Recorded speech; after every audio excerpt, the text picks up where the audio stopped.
नमस्कार दोस्तों, हम लोग मैथिली शरण गुप्त का कृतित्व देखेंगे इसमें। तो पहले देखिए इनका मौलिक काव्य। तो प्रबंध महाकाव्य जो है उसको तो महाकाव्य में साकेत 1931 ईस्वी में, जय भारत 1952 ईस्वी में। अब इनका खंड काव्य जो है, खंड काव्य देखिए, पुराण आधारित द्वापर 1936 ईस्वी, शक्ति 1927 ईस्वी और नहुस 1940 ईस्वी। अब नहुस नाटक किसका है ये आप लोग कमेंट करके बताइएगा। रामायण आधारित पंचवटी 1925 ईस्वी, महाभारत आधारित हिडिंबा 1950, सैरेंद्री 1927, वक संहार 1940, वन वैभव 1940 ईस्वी और जयद्रथ वध 1910। तीन खंड काव्य सैरेंद्री, वक संहार, वन वैभव, विपथगा 1927 ईस्वी में संकलित है। ठीक। अब ऐतिहासिक रंग में भंग 1909 ईस्वी, सिद्धराज 1936 ईस्वी। चरित्रात्मक जो है उसमें यशोधरा 1932 ईस्वी, विष्णुप्रिया 1957 ईस्वी, रत्नावली 1960 ईस्वी और कुणाल गीत 1942 ईस्वी। वर्णनात्मक में किसान 1918 ईस्वी, अजित 1946 ईस्वी। देखिए बांग्ला से अनुदित काव्य में प्लासी का युद्ध 1914 ईस्वी, बिरहनी वज्रांगना, मेघनाथ वध 1927 ईस्वी, वृत्र संहार 1938 ईस्वी। और संस्कृत से स्वप्नवास वदत्ता, प्रतिमा, अभिषेक, अविराम। ठीक है। तो अब चलिए गीति काव्य इनका देख लेते हैं। गीति काव्य मैथिली शरण गुप्त का गीति काव्य हम लोग देख लेते हैं।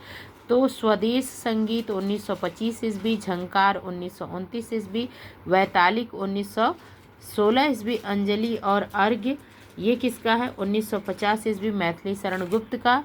और विश्व वेदना 1942 ईस्वी, भूमि भाग। मुक्तक कविता में उच्छ्वास 1936 ईस्वी, मंगलहार 1937 ईस्वी, स्वस्ति और संकेत 1983 ईस्वी और आस्वाद 1938 ईस्वी। पद प्रबंध 1912 ईस्वी, राष्ट्रवाणी 1986 ईस्वी।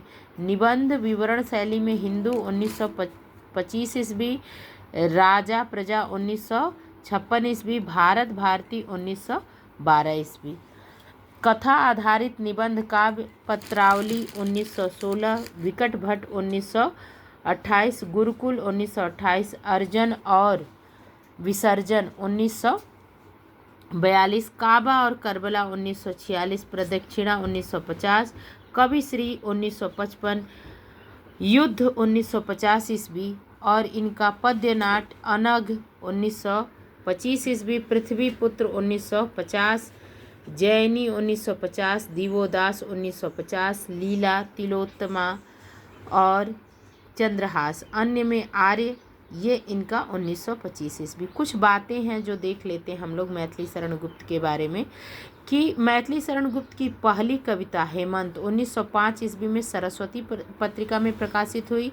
उनका पहला काव्य ग्रंथ रंग में भंग 1909 ईस्वी में प्रकाशित हुआ। मैथिली शरण गुप्त ने रसिकेंद्र नाम से ब्रज भाषा की कविताएं लिखी। किस नाम से लिखा? रसिकेंद्र। गुप्त जी ने मधुप उपनाम से बंगला रचनाओं का अनुवाद किया है।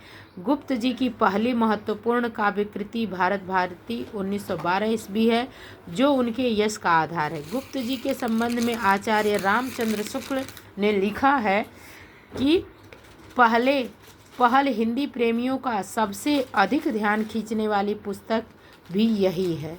कौन सी? गुप्त जी ने, आचार्य रामचंद्र शुक्ल जी ने कहा है गुप्त जी के बारे में कि जो ये इनकी गुप्त जी की जो भारत भारती है यही सबसे पहले ध्यान खींचने वाली। इनकी लोकप्रियता का आलम यह रहा कि इनकी प्रतियां रातों रात खरीदी गई। ठीक है। भारत भारती के बारे में, तो भारत भारती के बारे में देख लेते हैं। भारत भारती की रचना मुँह सद्य से हाली तथा ब्रजमोहन दत्तात्रेय कैफीकृत भारत दर्पण की प्रेरणा अथवा प्रतिक्रिया स्वरूप मानी जाती है। भारत भारती की कथा वस्तु 3 भागों में बटी है: अतीत खंड, वर्तमान खंड और भविष्यत खंड। गुप्त जी ने भारत भारती के पहले संस्करण की प्रस्तावना में लिखा है कि संसार में ऐसा काम नहीं है, ऐसा कोई काम नहीं जो सचमुच उद्योग से न हो सके, परंतु उद्योग के लिए उत्साह की आवश्यकता है। बिना उत्साह के उद्योग नहीं हो सकता। इसी उत्साह को, इसी मानसिक वेग को उत्तेजित करने के लिए कविता एक उत्तम साधन है।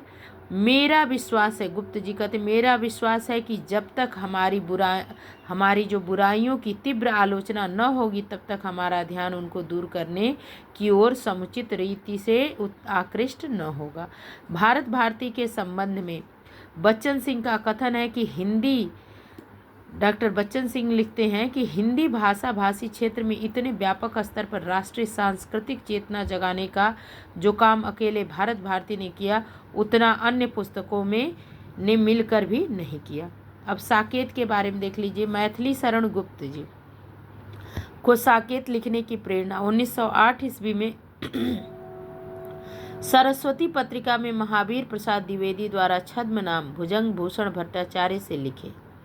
मैथिली शरण गुप्त की ये प्रेरणा उनको मिली कहाँ से कि 1908 ईस्वी में सरस्वती पत्रिका में जो महावीर प्रसाद द्विवेदी जी थे, उनका वो किस उपनाम से लिखते थे? छद्म नाम से भुजंग भूषण। कवियों की उर्मिला विषयक उदासीनता शीर्षक लेख से मिली। अब ये बहुत ही महत्वपूर्ण है कि इनको कहाँ से मिली कि महावीर प्रसाद द्विवेदी छद्म नाम से लिखते थे सरस्वती पत्रिका में। उस शीर्षक क्या था? कवियों की उर्मिला विषयक उदासीनता। ठीक है, इससे इनको साकेत लिखने का क्या मिला? प्रेरणा मिला। ठीक है, अब हम लोग देख लेते हैं कि महावीर प्रसाद द्विवेदी का यह लेख रविंद्रनाथ टैगोर के लेख काव्येर उपेक्षिता से प्रभावित था। साकेत शब्द पाली भाषा का शब्द है जिसका अर्थ अयोध्या है। साकेत को डॉक्टर नगेंद्र ने जनवादी काव्य कहा है। क्या कहा है? जनवादी काव्य की संज्ञा दी है। साकेत राम कथा पर ही आधारित है। राम को यहाँ आधुनिक मानव के रूप में प्रस्तुत किया गया। इस ग्रंथ में उर्मिला प्रधान चरित्र है। उसका नायक लक्ष्मण से वियोग में उसकी अधीरता के साथ साथ धैर्य प्रमुख वर्ण विषय है। कथा जो ये 12 सर्गों में विभक्त है। कुछ और बिंदु भी देख लेते हैं कि यशोधरा का जो है काव्य गौतम बुद्ध के गृह त्याग की घटना पर आधारित है। जय भारत महाकाव्य प्राचीन भारत की हिंदू संस्कृति का स्वच्छ दर्पण कहलाता है। विष्णुप्रिया चैतन्य महाप्रभु की पत्नी को आधार बनाकर लिखी गई है। जैनी काव्य ग्रंथ कार्ल मार्क्स की पुत्री जैनी पर लिखा गया है। अर्जन और विसर्जन में मैथिली शरण गुप्त द्वारा मुस्लिम संस्कृति की झलक दिखाई गई है। और मैथिली शरण गुप्त ने स्वयं को कौटुंबिक कवि मात्र कहा है। आचार्य रामचंद्र शुक्ल ने मैथिली शरण गुप्त को सामंजस्यवादी कवि कहा है। महात्मा गांधी ने मैथिली शरण गुप्त को राष्ट्र कवि की उपाधि दी है। ठीक है, धन्यवाद।